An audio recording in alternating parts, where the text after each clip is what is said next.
of x. Sabi natin yung base katabi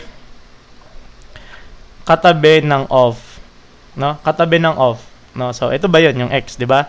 So yung base natin, ayan 'yon, no? So ito yung gagawin mong base. Pwede rin i-convert mo sa mother tongue mo, paulit ko ito sinasabi, i-convert mo sa mother tongue mo para magets mo yung tanong, no? What percent of x is y?